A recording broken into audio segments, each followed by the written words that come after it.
Hello, everybody. How you doing out there? I'm Lee Camden's Dangerous Ideas, and the world's spinning out of control. So that's why it's good. I feel like it's good to get together and be together as the world spins out of control.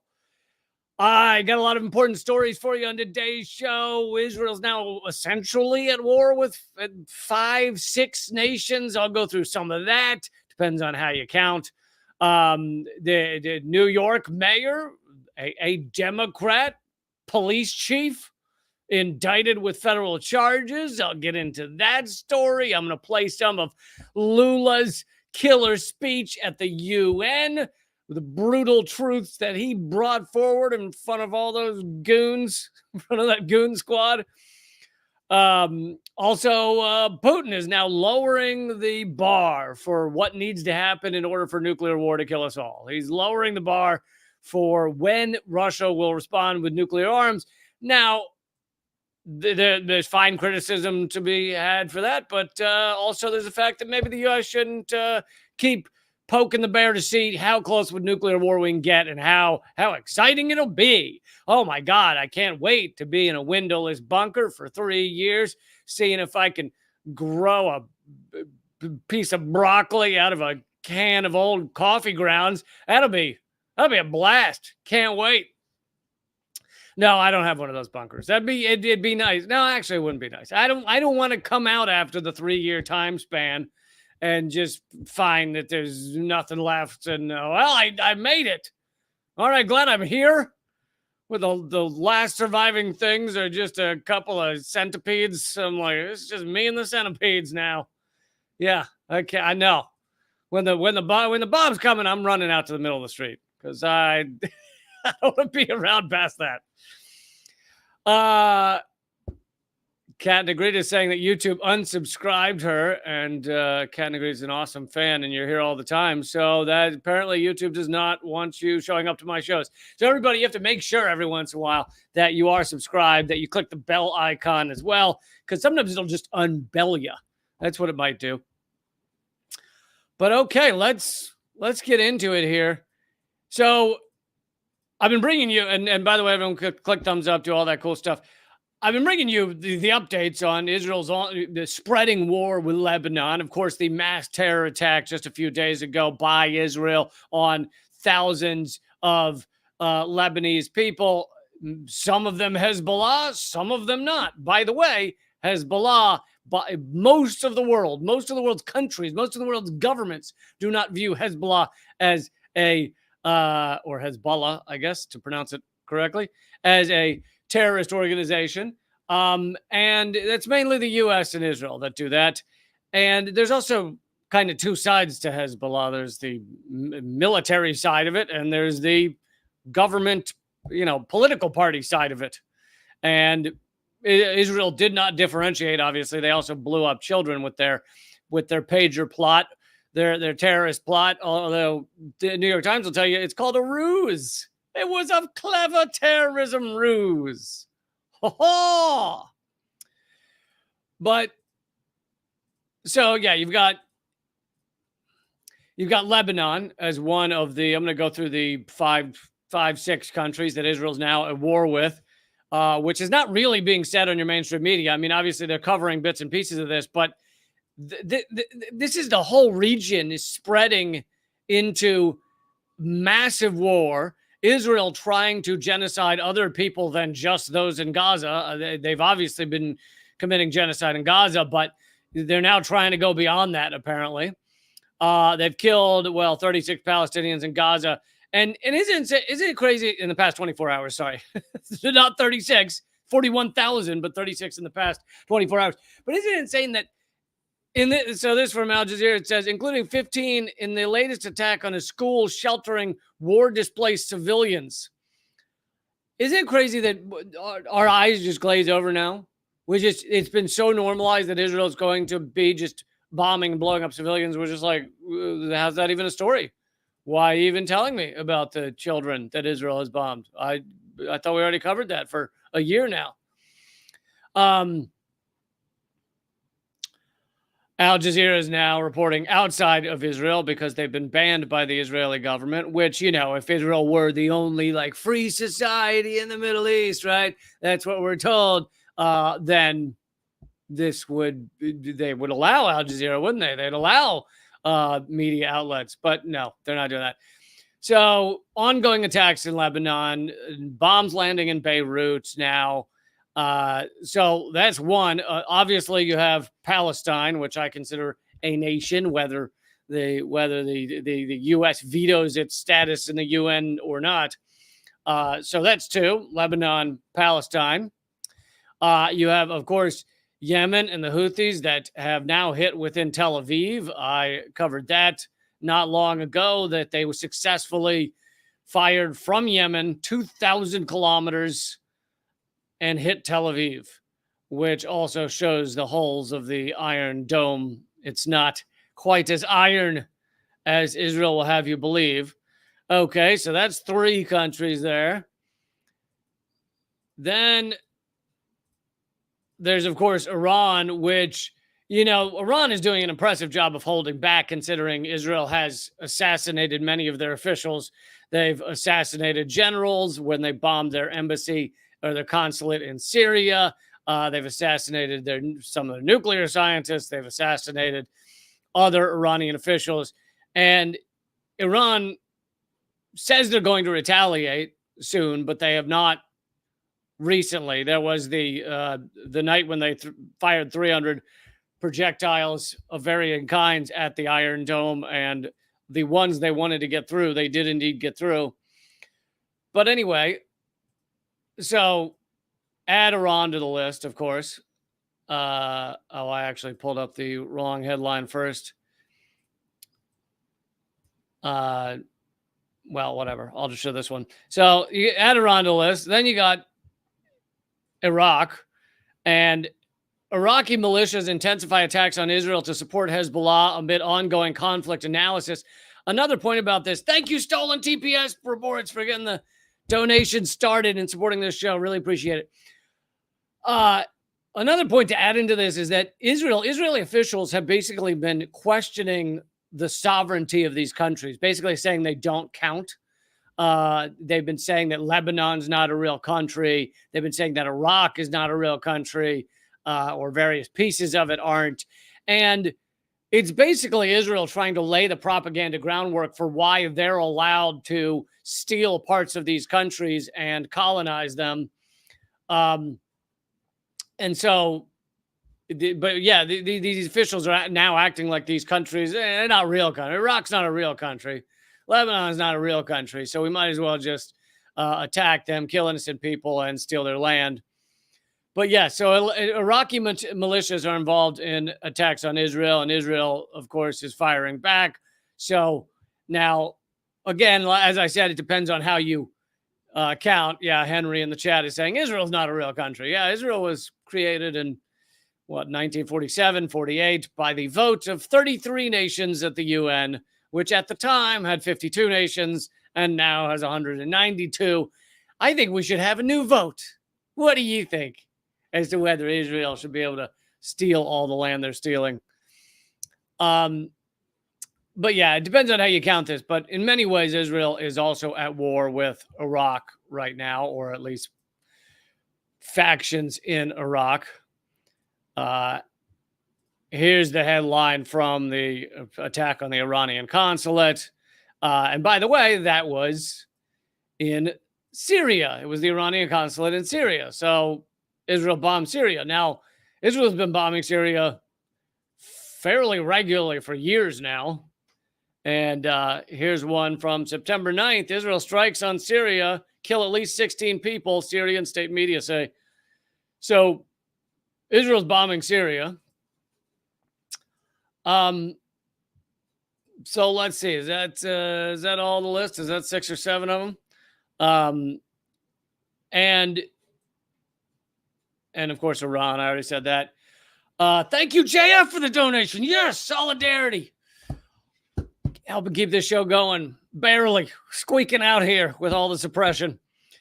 But so Israel is enlarging this war on a massive scale, and in the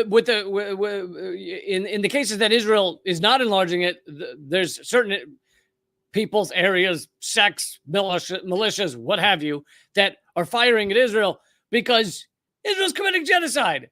Isn't that funny? Like, if you wanted that to stop, I know a good way you could get it to stop, Israel. Don't commit genocide. That I'd put that like top of the list. Like, if you really wanted it to stop, if you really wanted to decrease the spiraling war that we're seeing in this region, maybe stop or maybe take a pause with your G side. Okay. And of course, this is Israel at war with 6-7 countries, and the U.S. is part and parcel to this. The U.S. is sending more troops there. The U.S., New York Times has reported CIA is on the ground in Israel, helping them decide who to assassinate. There's just a few ways that the U.S. is involved in. The U.S. gives surveillance to Israel of Gaza in terms of how to kill more innocent people. Britain is helping Israel with that as well. And here's Ben Norton posting the amount of aid that has been U.S. aid, so U.S. military aid. So this is, military aid in and of itself is a euphemism for giving them bombs to kill innocent people. Thank you, Travis, for supporting the show. Really appreciate it. Keep up the fight. And here is Ben Norton posted, the U.S. has given Israel $251.2 billion in bombs to kill children since 1959. Military aid since 1959. And this is just the military aid. This is not the other aid that the U.S. sends to Israel. What is noteworthy, Ben says, is how, when adjusted for inflation, U.S. funding of Israeli colonialism has been very consistent, regardless of who is the president. Oh, yet another on my list of the U.S. presidency. The two parties are the same. They're one party. But also, the U.S. presidency has far less impact than people think. The machinery runs the same. The machinery of U.S. imperialism, the machinery of U.S. hegemony, the machinery of U.S. death and destruction runs the same, no matter which of those two parties you got in there.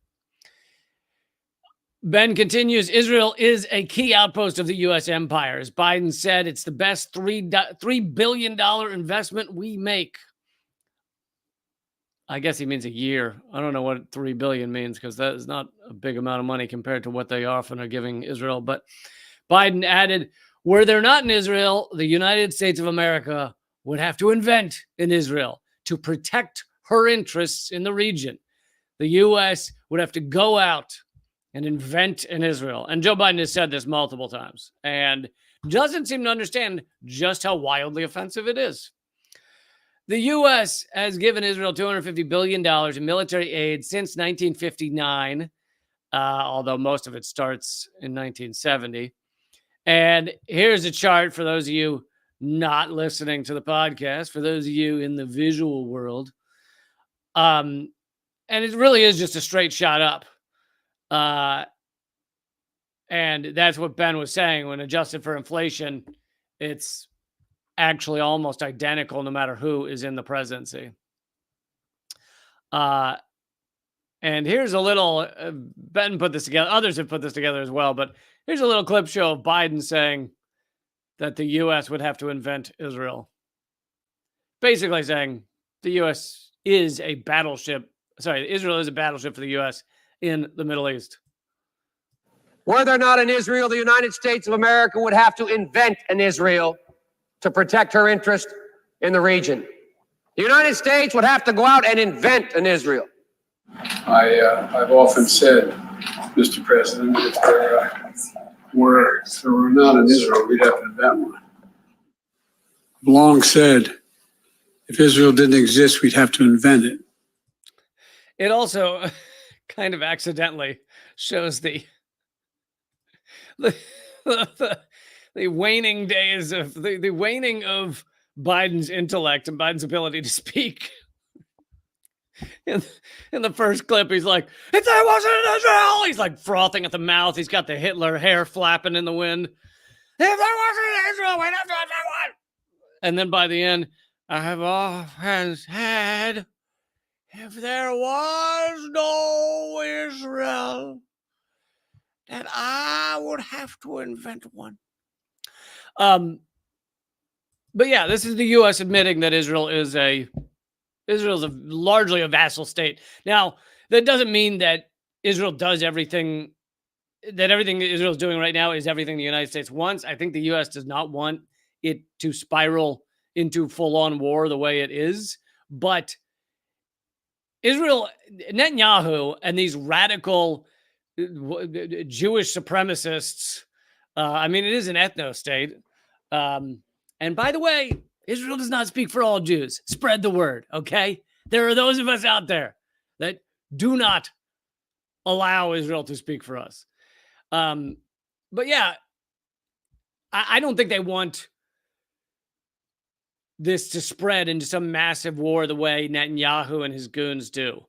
They do want it to spread. A, because they want to enlarge Israel. B, because they want to drag the U.S. into even more and get them more entrenched into this war in order to have the bombing and the firepower to obliterate some of these countries that Israel wants to see gone.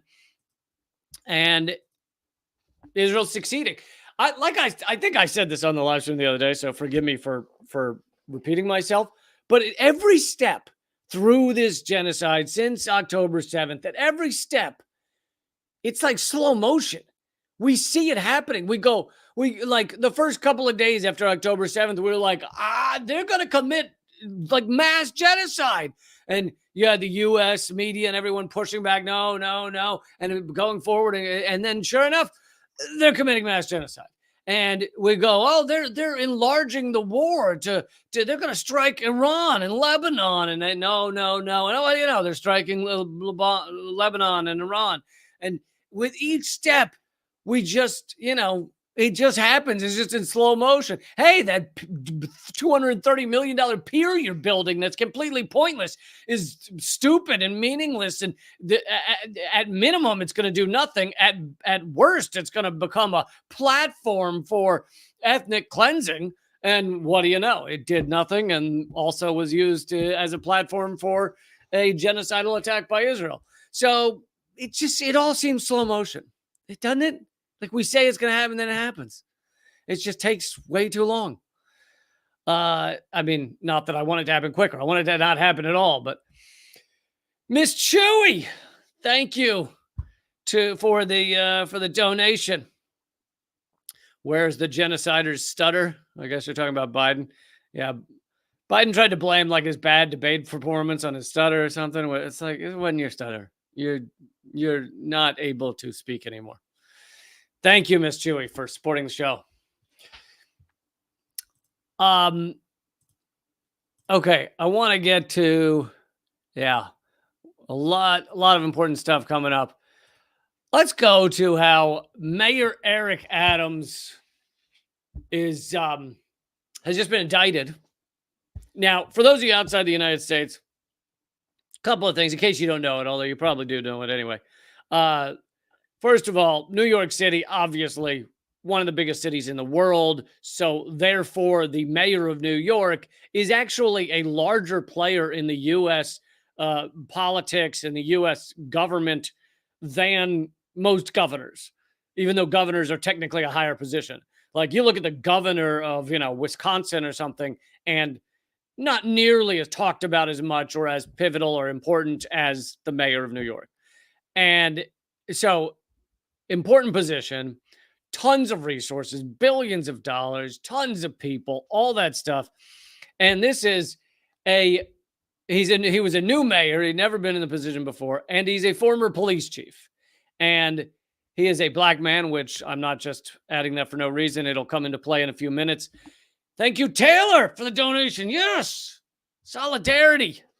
Thank you, everybody, for supporting this show. Really appreciate it. Even if you're not watching this live, you can throw in a couple of bucks as well. And it really, every couple of bucks does make a difference of trying to hang on with this show, even as the suppression it's really ramped up, I think, because we're heading into the election, but I don't always know why. Anyway, thank you, Taylor. So now, Eric Adams, and Teresa, thank you. In my opinion, Eric Adams is a piece of human garbage, right? He terrible policies, terrible for everyone except for the NYPD. Just never done anything positive for the people. He's just a goon and a cop. And of course, he's throwing more money at the police and hiring more police than ever before, and just one of the largest militaries, if you count NYPD, one of the largest militaries in the world, and he's just making them bigger and stronger and more fascist. So, that's just one of the many things that he sucks about. That's not what they're indicting him for, because that's all good. That's all fine.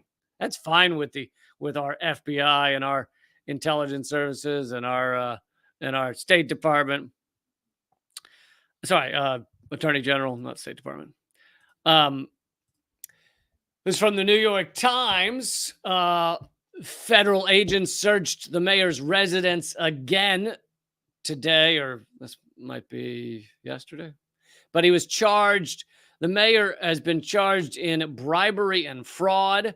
Damian Williams, the U.S. attorney in Manhattan, said Eric Adams took over $100,000 in graft and used his powers to help the country of Turkey. The mayor insisted he was innocent. And yet they have obvious quotes. I mean, it seems pretty obvious he is not innocent. Trying to see if I can find one of these quotes. Now, so here's one of the quotes of his staffer, him talking to an airline manager about a trip to Turkey. And he says, I'm going to charge, the airline manager says, I'm going to charge $50. And the staffer says, no, don't do that. Because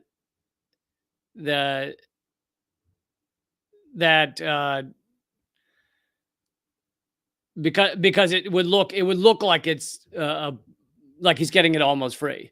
The person basically says, we need to pretend this looks like he bought a real ticket because he's getting a free trip. There's other examples of someone on the phone saying that the hotel in Turkey looked too expensive, and then they go, oh, don't worry, he won't be paying for it.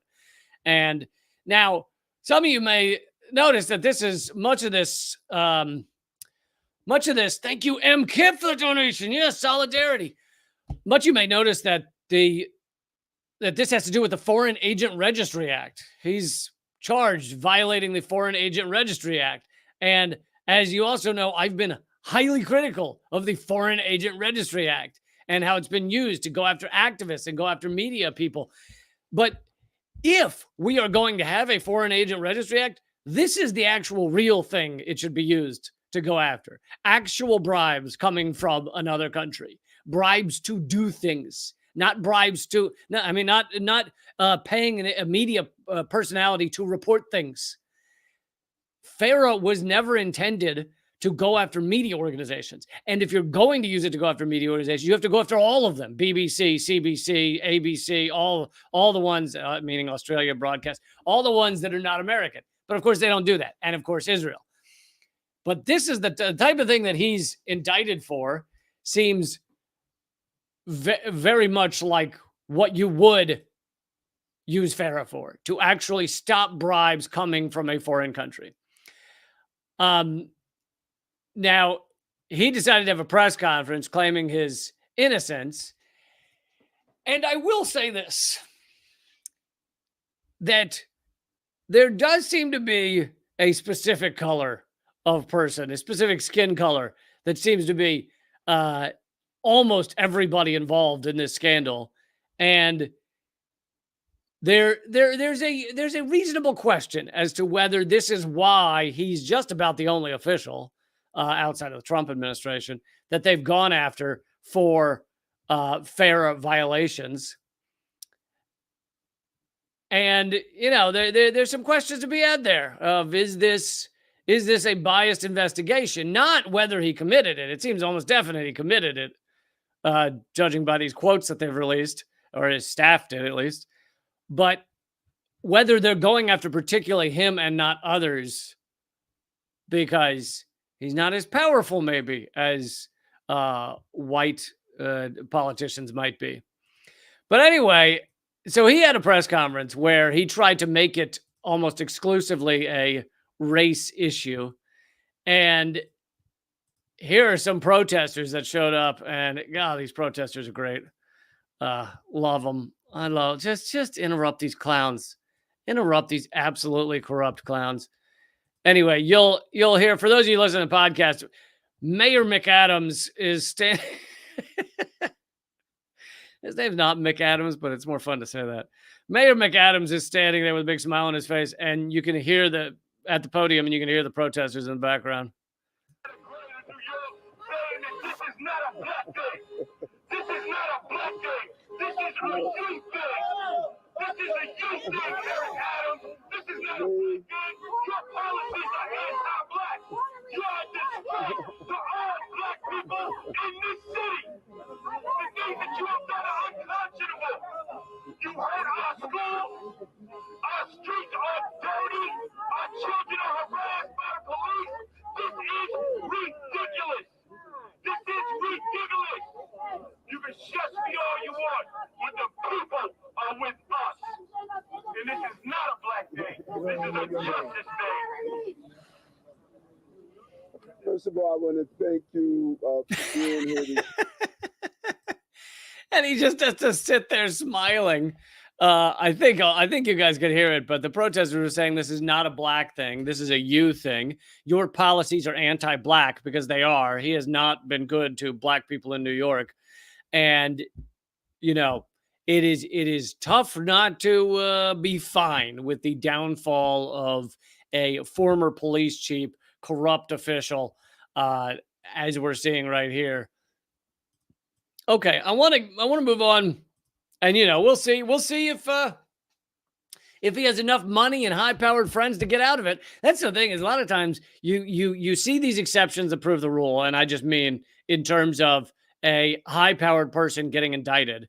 You see the exceptions that prove the rule, and then when it all plays out, and sometimes it takes a year, sometimes it takes 5 years, when it all plays out, 95% of the time, that the rarity that they're indicted and taken to trial, they still get off. They still get away, because power wins all, Zapishka donated over on Rumble. Thank you for the super chat.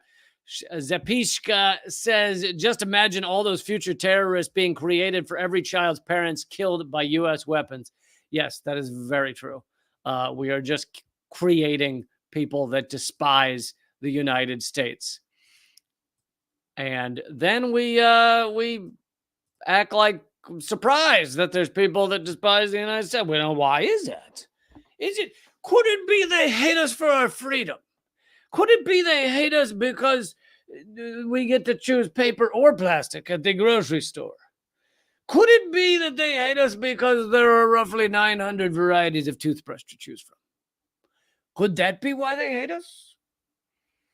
Could it be that we have 32 different versions of hair gel that could do the job, and we get to select which one seems to be the right tensile strength, the right viscosity of hair gel, rather than just 2 hair gels to choose from? Could that be it? For those of you outside the United States, that is the accent of every average American. I'm a little different, but most of them speak exactly like, could this be? That's exactly how we talk. Okay. Let's show you CNN admitting a mistake, but barely admitting a mistake, even though it was absolute propaganda garbage and they had to admit it. So, to give you the backstory, real quick, Rashida Tlaib was interviewed about a prosecution going on in her state, and the prosecutor is going after Palestinian pro-Palestine activists, right, who are standing up against genocide. Clearly, we've got to go after them. I mean, fuck them. And Rashida Tlaib said that there's bias, that the prosecutor is showing bias, that she's going after those activists and not others, right? Because there are many kinds of activists. There are even pro-Israel activists, not nearly as many, but there are many kinds of, and she's going after the Palestine activists. So Rashida Tlaib accuses this, I think, woman of bias. Then a report comes out noting that the woman, the attorney general that's prosecuting them, is Jewish. Now, Rashida Tlaib never, in her quotes in the interview, at no point says anything about the woman being Jewish. It's not even clear that Rashida Tlaib knew she was Jewish. But CNN wants you to think that Rashida Tlaib is anti-Semitic. So CNN then did, I think, more than one, like multiple reports on Rashida Tlaib's anti-Semitic remarks. Even though at no point does she say anything about being Jewish. She just said she's biased. Someone can be, I accuse people of being biased all the time. It doesn't mean you're not saying it's because of their religion or because of this or that, unless you say that, unless that's part of the quote. And it was not. So let me show you just a piece of Dana Bash. Dana Bash is like absolutely false reporting for CNN. And with Jake Tapper's absolutely false reporting for CNN. And Dana Bash has kept this up. Like, she's left up her tweet and her post with this false reporting. The tweet says, a sad reality, anti-Semitism is everywhere. No, it's actually not. And it comes from both ends of the political spectrum. By the way, most real anti-Semitism that's out there is because Israel has succeeded in tricking people to think that all Jews are Israel and Israel is all Jews. And therefore, people become anti-Semitic because they don't like genocide. So they then go, the Jews are committing genocide. Well, no, it's not. It's Israel. So please clarify. Please be careful about that. But Israel wants you to get confused. They want you to think Israel is all Jews. Anyway, she says, we saw 2 examples of politicians sidestepping instead of calling it out on CNN. So here is the clip, one of the clips she's referring to. And now to a sad reality, and that is anti-Semitism is everywhere. And it comes from both ends of the political spectrum. But politicians sometimes sidestep calling it out when it comes from a member of their own party.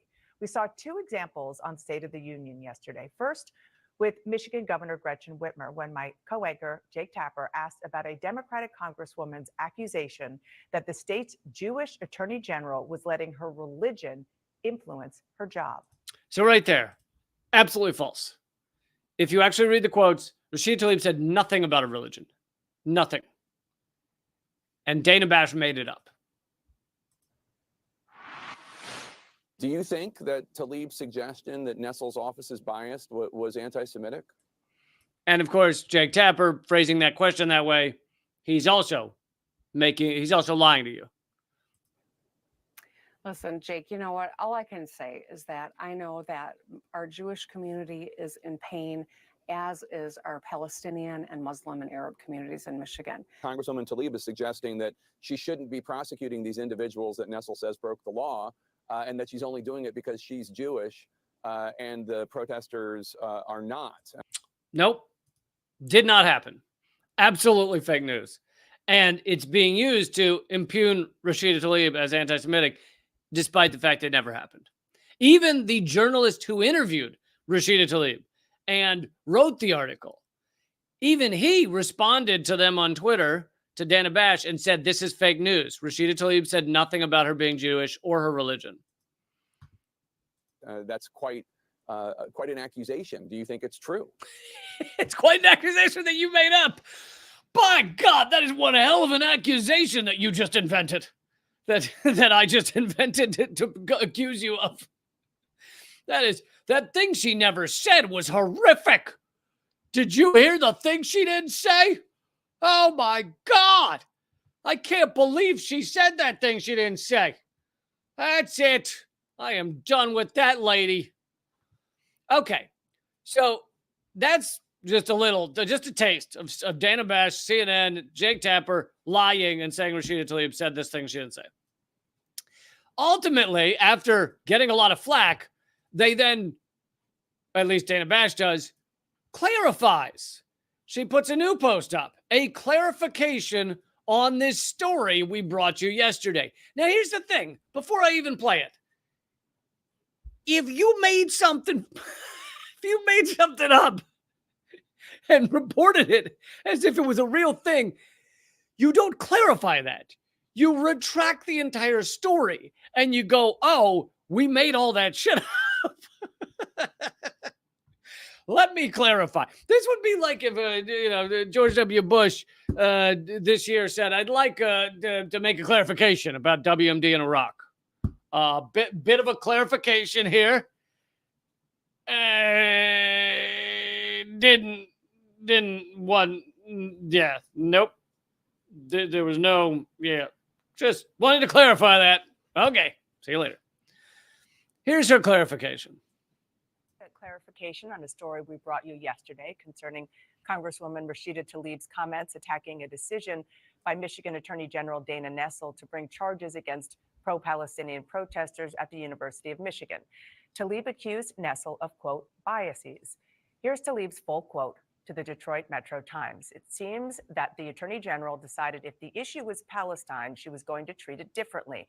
And that alone speaks volumes about possible biases within the agency she runs. Now, Tlaib did not reference Nessel's Jewish identity.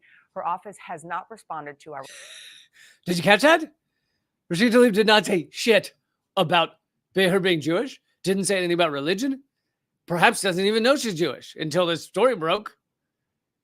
And yet, it was like a half a sentence there in Dana Bash's clarification.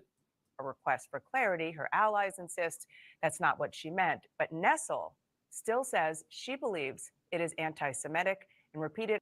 But that report that Nessel believes that something that has nothing to do with Judaism in the quote is anti-Semitic. Okay, so Nessel's out of her mind, but that doesn't change the fact that that's not what was said.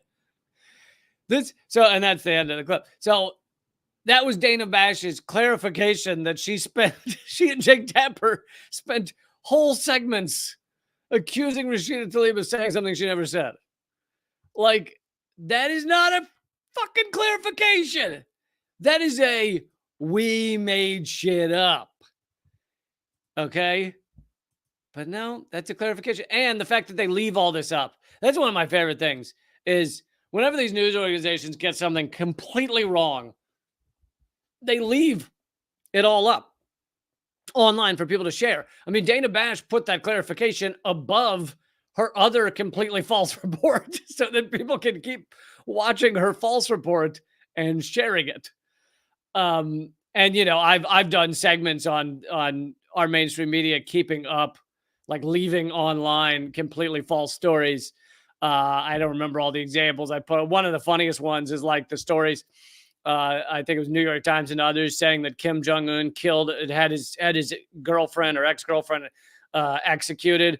And it was like, Kim Jong-un fed girlfriend to alligators. And then later there was a whole article about Kim Jong-un's girlfriend spotted in public months later. And so you now have an article in the same outlet saying, his girlfriend was spotted walking around. And yet, if you Google it, you can still find the article saying she was eaten by alligators or whatever it was. One time they said someone was fed to alligators.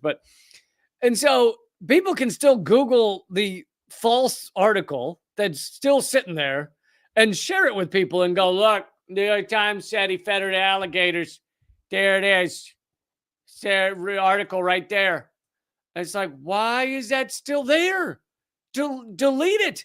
I realize it will not stop people from finding it in like the Wayback Machine and the archives and stuff. So it's not to deny you ever did it. It's to not make it so someone can just share it with people and say this is true. But in this age of let's go after disinformation, which is what our government is quote unquote trying to do, we're going to stop all disinformation. These people, CNN, Fox News, MSNBC, New York Times, Washington Post, all of them, they are merchants of disinformation on a daily basis. Their job is misinformation. And they're using, I mean, anytime our government, everything gets a wild hair up their ass and it's like they have a key word, they keep yelling, disinformation. It means they're projecting. And I want to propose something here today. I don't know if you guys like it, that we should change the name of the United States to Project Projection. Project Projection. This is a several hundred years long project of just straight up projection. You know, when we accuse Hamas of terrorism, it's because the U.S. and Israel are committing terrorism. When we designate Hezbollah as terrorist organization, it's because the U.S. is committing terrorism. When we accuse Iraq of having weapons of mass destruction, it's because the U.S. has weapons of mass destruction, and then we're going to use them on Iraq. And you can just go down the list. We are a glorious, gigantic project projection is what we are. Projecting our own crimes onto others. Okay, let's get to, speaking of our own crimes, how, and this is not to like let Russia and Putin off the hook completely or anything, but it's to say that I speak as an American citizen, and as an American citizen, I don't like that our government is forcing other countries closer to nuclear war.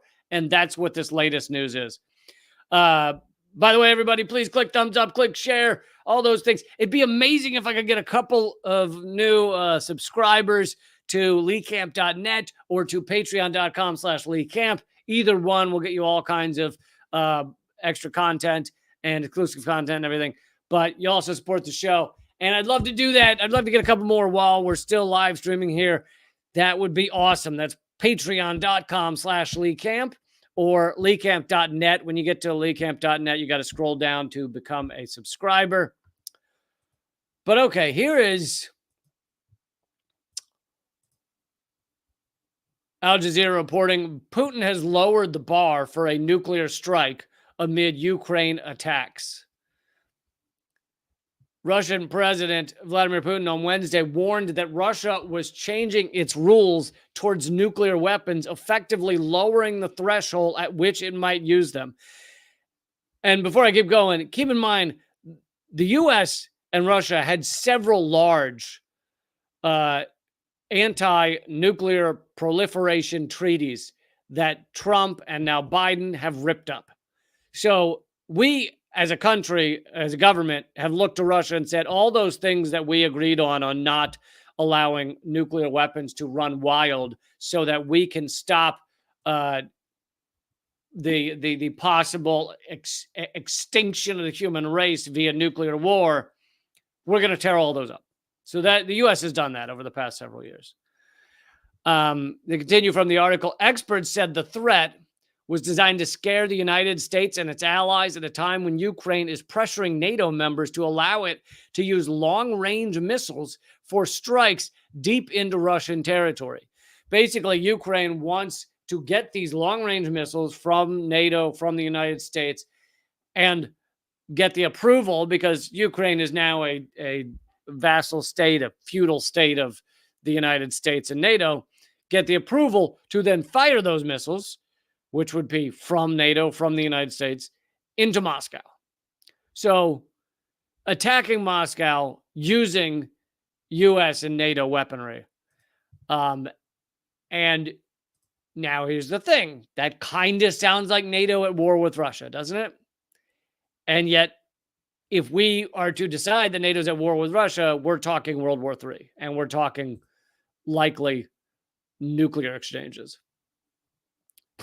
Putin detailed the latest changes to Russia's nuclear doctrine during a televised meeting of Russia's Security Council. He said an attack that poses a, quote, critical threat to the sovereignty of Russia, if carried by a non-nuclear power with the participation or support of a nuclear power, would be considered a joint attack on the Russian Federation. He basically said, hey, you, U.S. and NATO, if you give weapons to Ukraine that are then fired deep into Russia, we will consider that a joint attack on the Russian Federation. Putin did not spell out any countries, but the message was clear. If the Kremlin concludes that a Ukrainian assault on its soil using U.S., French, or British missiles represents a critical threat to Russia's sovereignty, Moscow will consider Kiev's Western allies as the attackers too. He's basically saying that if you do what you're getting ready to do, you will enlarge this proxy war from just Russia versus Ukraine and with U.S. NATO help to Russia versus NATO. And, you know, this is, again, with the slow motion, this is what so many of us have been saying for months, that we are pushing closer and closer to nuclear war, horrifically close. And it could happen by accident. And I've brought to you more than once the story that was covered in the Washington Post about a Russian pilot, apparently British spy planes, 2 British spy planes, I think, were like were either in Russian airspace or very close to it. And the Russian pilot thought he had approval to fire or something like that, misunderstood the command, and fired I think twice at the British spy plane, and luckily missed, or one like misfired and one missed. And if it had hit, we don't know if we'd be in nuclear war right now, because if it had hit, then Britain would have viewed it as Russia shooting and killing British pilots in a British plane. And Britain would have said, okay, well, now we're now at war. And who knows where that would have gone? It could go to nuclear war in seconds. We don't know. And this was reported as like, yeah, you know, there's a little article in the New Washington Post, little article here or there, that the whole world was stumbling face first into nuclear Armageddon. And the U.S. is just pushing this at every point. I mean, there should not even be a war going on right now in Ukraine. There's been so many peace plans. Russia has tried to sit down at the table many times, and the U.S. will not allow it. The U.S., Britain will not allow it. And Boris Johnson said in an article that he wrote that the war is about an existential threat to Britain and British and U.S. hegemony. He basically just said the quiet part loud, that this is actually not about Ukraine. It's about our power and our ability to control the world. Let's look at a couple of your comments. And I know many of your comments are about CNN, what I just showed on CNN. Truth to Tweet says CNN it stands for certainly not news. Omar Rana says corporate media is owned by the military and industrial complex. Booty Eater, nice, says the irony is Palestinians are actually Semites and Israelis aren't. A majority, if not all, of the IDF are Sephardic and Ashkenazi converts, not Mizrahi. It is true that Booty Eater has a point there. That's a sentence I never thought I was going to say. Booty Eater has a good point there. DNA testing is now like illegal in Israel, or like heavily suppressed, because the DNA testing that's been done of Israelis, most of them are fairly new there, either probably one generation. Most Israelis have moved there in the past. It was either them or their parents or their grandparents that moved to Israel. So you do DNA testing, and almost all Israelis come from, or mostly from, Europe and the US, etc.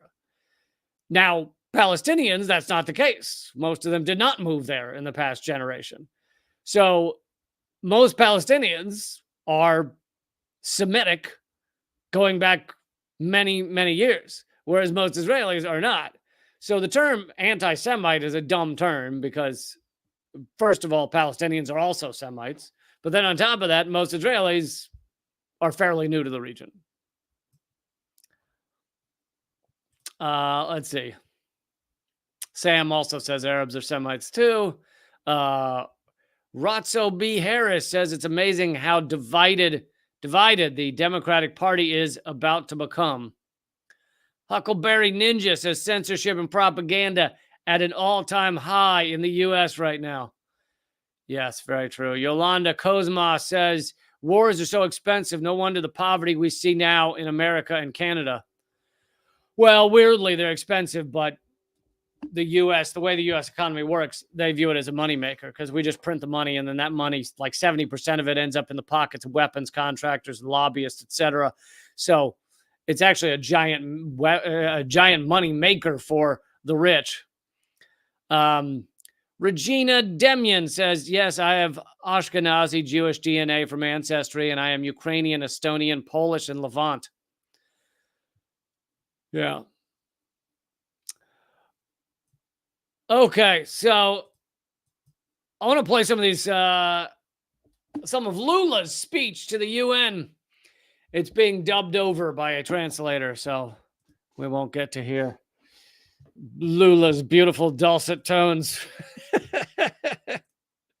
But you get to hear the point. But a lot of what Lula says is so important. I love that he didn't shy away from any of this stuff. And I'm just going to play some of the better clips, and we can just discuss amongst ourselves.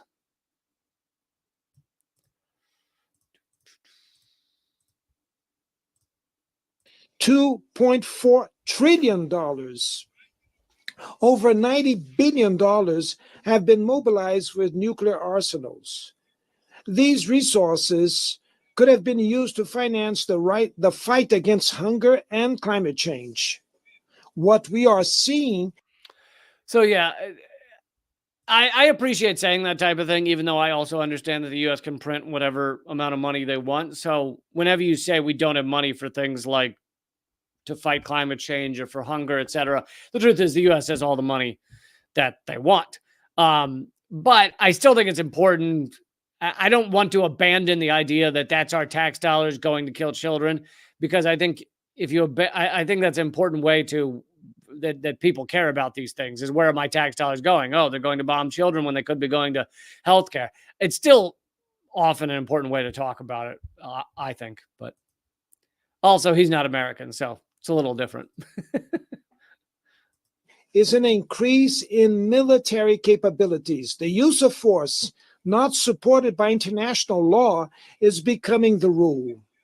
We are witnessing two simultaneous conflicts with the potential to become widespread conflagrations. In Ukraine, with regret, we are seeing the war extending without any prospect of peace. Brazil has firmly condemned the invasion of the Ukrainian territory. It is already clear that neither side will be able to achieve all their objectives through military means. The use of increasingly destructive weapons brings to the mind the darkest days of their sterile Cold War confrontation. Yeah, he spoke about how it's way past time to sit down and have peace in that war. And as I mentioned earlier, the U.S. and Britain have stopped peace at every turn. They control Ukraine. So when Ukraine, if they were to tell Ukraine you have to sit down and hash out a peace agreement right now, it would be done. But of course, the U.S. doesn't want that. The U.S. wants to fight Russia to the last Ukrainian. Do you think? Does anyone honestly believe? I want to ask this to liberals that support the war in Ukraine. Does anyone actually believe that U.S. politicians give a shit about Ukrainian humans? For a second? No. Zero. So this whole we have to help Ukrainians is just amazing horseshit. Let's see. He switches to Gaza here in a second. To be established and for the hostilities to end. In Gaza and the West Bank, we are witnessing one of the greatest humanitarian crises in recent history, which is now spreading dangerously to Lebanon. What began as a terrorist action by fanatics against innocent Israeli civilians has become a collective punishment for the entire Palestinian people. There have been over 40,000 fatal victims, mostly women and children. The right to defense has become the right to vengeance. I like that expression. The right to defense has become the right to vengeance. It was nice of him, though, to not call it a genocide. That was sweet of him.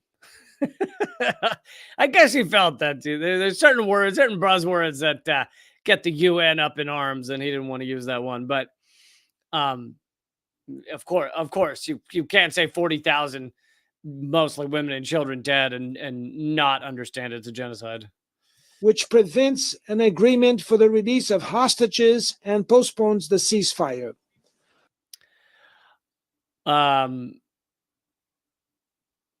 Yeah, I mean, could you imagine any of these things?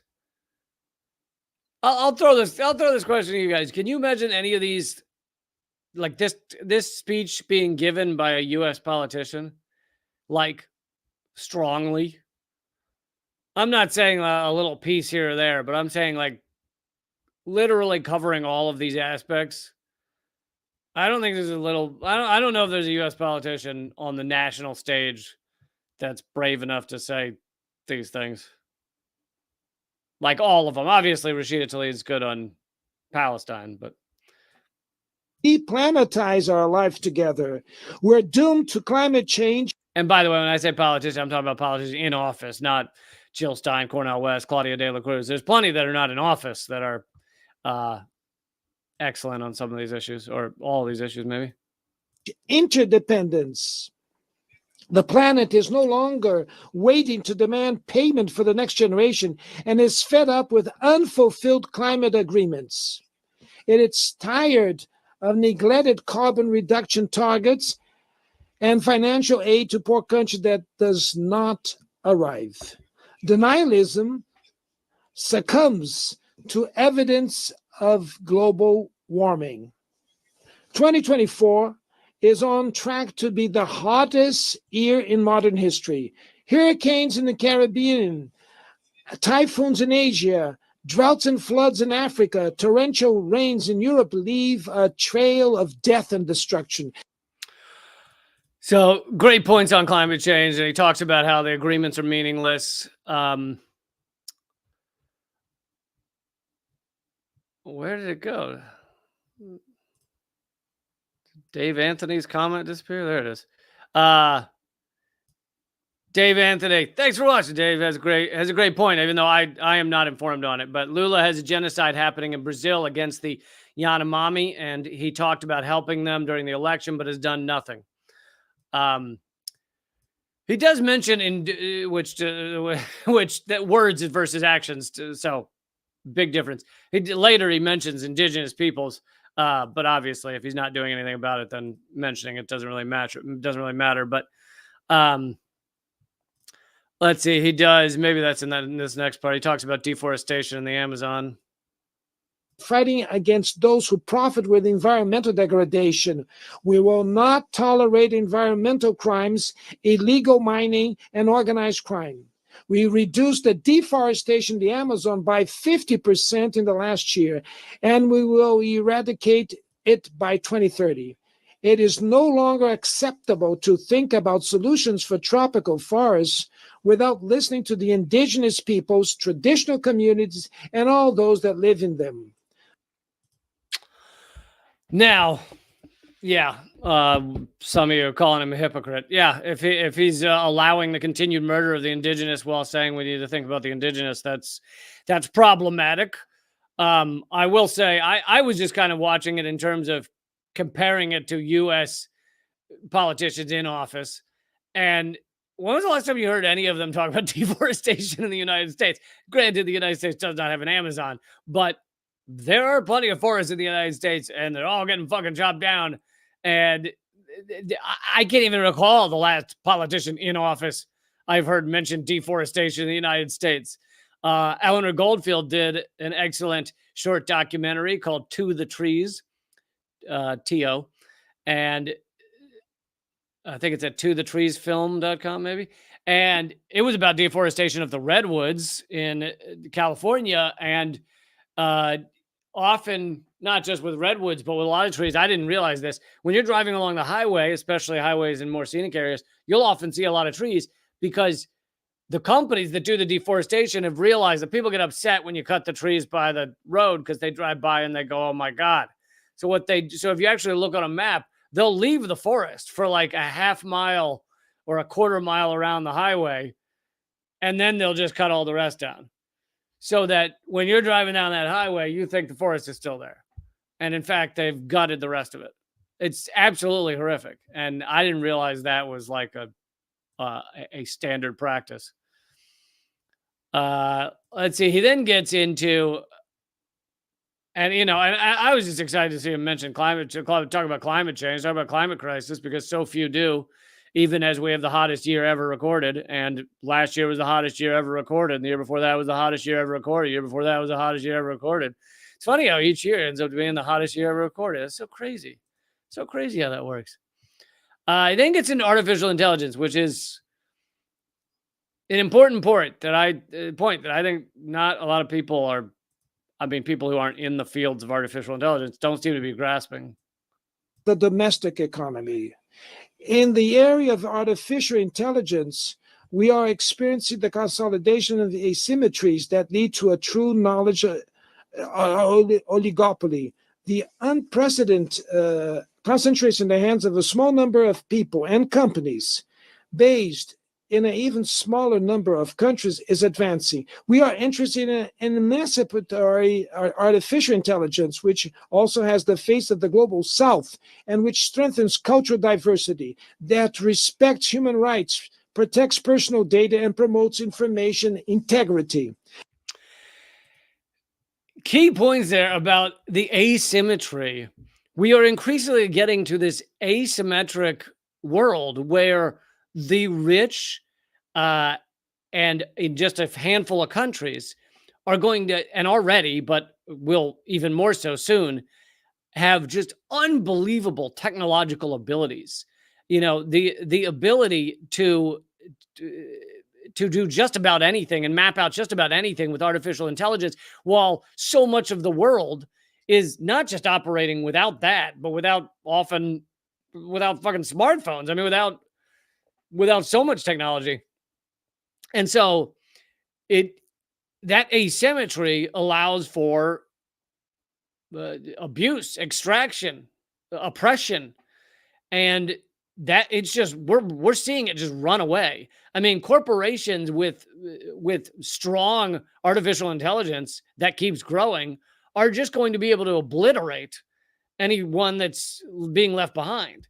And rather than this stuff getting to the people, it's generally being collected in a tiny number of evil little hands that go like this a lot. That's where it's going. That's where it goes.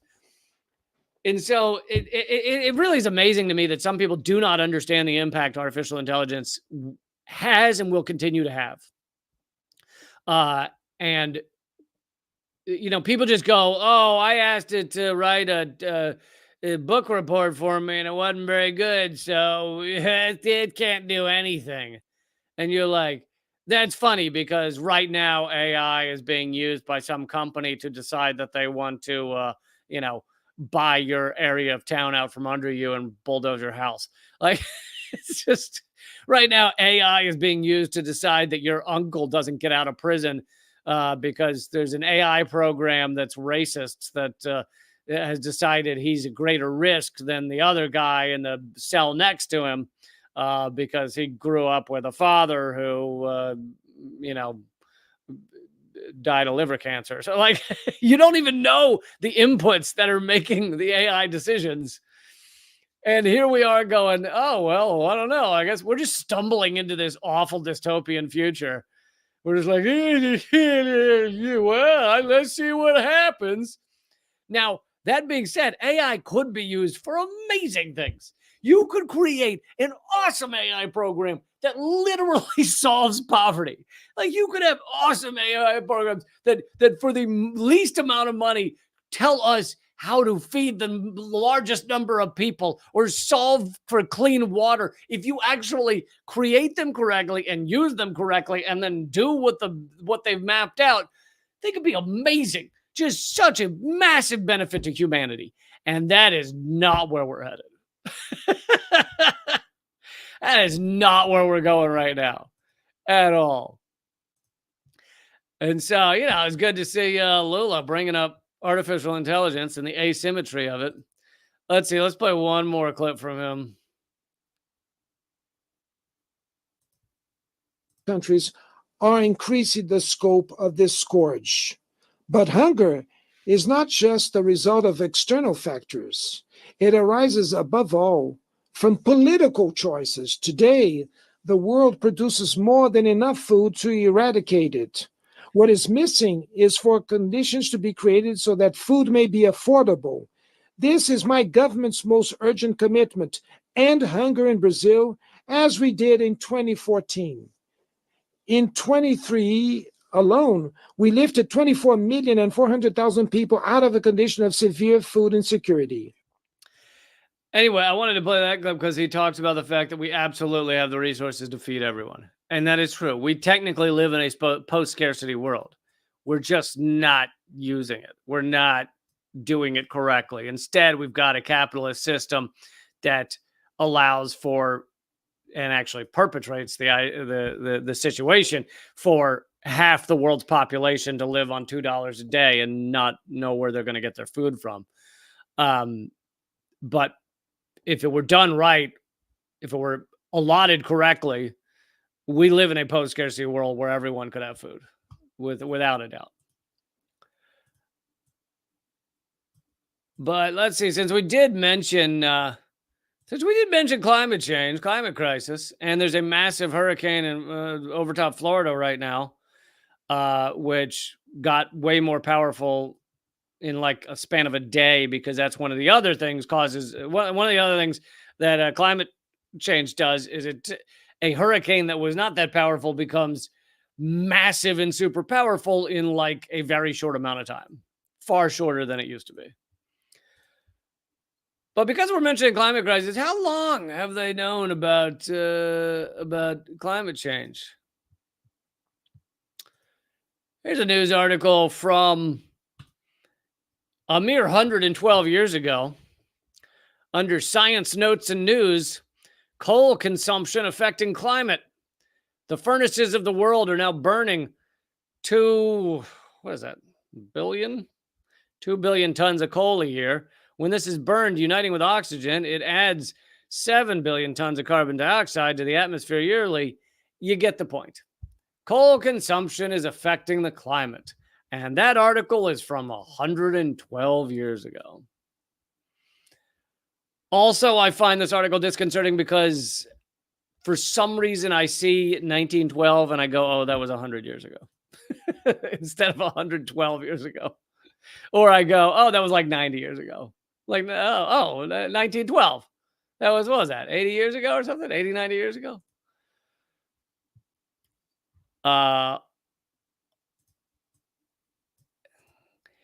Here is some good news from Europe that, unlike the United States, Europe is mostly ditching fossil fuel. This article says European Union ditching fossil gas fast, replacing with solar and wind. And the chart, if you're not listening to the podcast, the chart I feel like is a little confusing the way it's set up. But anyway, the larger the green goes downward, the better the switch to sustainable energy. So Denmark is at negative 41% change in natural gas demand. So they've decreased their gas demand by 41%. Finland, negative 36%. Latvia, negative 31%. Lithuania, negative 30%. Sweden, negative 29%. Netherlands, negative 28%. Luxembourg, negative 25%. Portugal, negative 25%. Anyway, almost every country on here in the EU is negative, except for Cyprus. Damn you, Cyprus! Get your shit together. Come on, man. But yeah, this does not include the UK on this. This is just EU. So, and actually, when you take the EU 27 all together, they're at negative 18% on natural gas demand. So, yeah, they seem to be. I mean, it says they're switching fast. I mean, this is way too late, honestly. We should have done this years and years ago. But still, it is fairly fast. Fairly fast. And we obviously have to do this, switch to sustainable energies. This doesn't mean that these things are all perfect. We eventually need to get away from solar as well, but solar is going to kill us far slower than sticking with fossil fuels. However, and here's the part that you will not get on your mainstream media, you won't get on your corporate media, you almost will never get on independent media. The United States, and for those of you who watch this a lot, you're probably tired of me sounding like a broken record.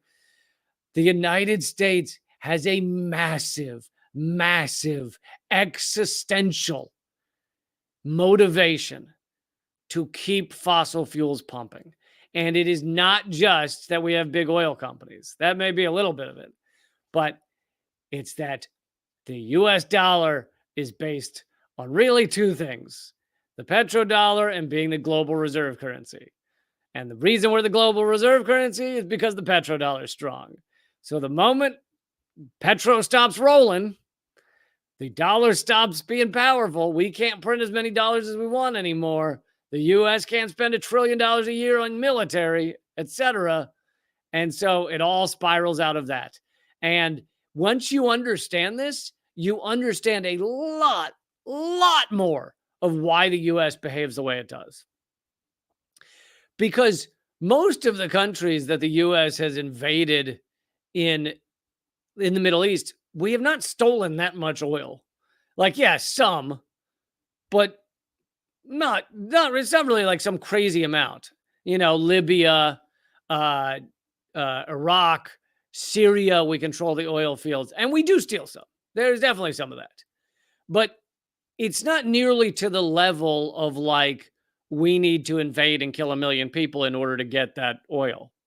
What it does achieve that is worth, in terms of our leading psychopaths, worth it killing 1 million people for, is if each of those countries, Iraq, Syria, Iran, Venezuela, Libya, if they were all pumping as much oil as they have outside of the petrodollar system, then the petrodollar loses its power, because oil worldwide would be pumped largely outside the petrodollar. And so anyway, that's just one example of, you start to understand the way, the machinations. You start to understand why the U.S. government behaves the way it does. You know, if you take, you gotta the base level, you gotta assume they're sociopaths. So you go, okay, they don't care about life or death of any humans except their own family. So you take that as base, and then, well, why do they make this? So why do they make this decision or that decision? That's it. It's a lot of it comes down to the petrodollar. All right, I think I'm going to wrap up right there.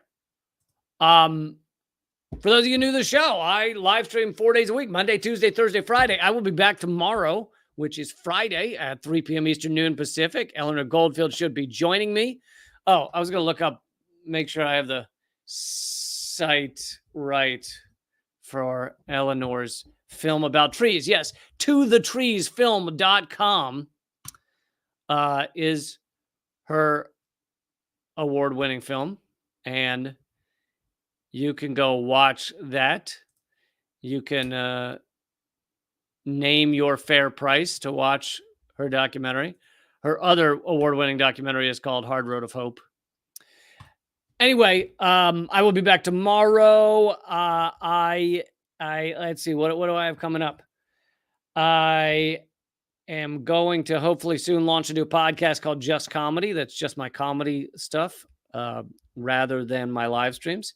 For those of you who like podcasts, or you're in the car and you're not going, like, I bet a lot of you, even though you may enjoy catching the live stream here, you may be in your car or whatever, or on a train or a bus, and you can't catch my live stream. Grab the podcast. It's called The Lee Camp Show on Spotify. It's called Moment of Clarity on other platforms. Check it out. I think if you just type in Lee Camp, you'll find it. And yeah, it'd be great if you could become a member at patreon.com/Lee Camp or at leecamp.net. And I will see you tomorrow, and keep fighting.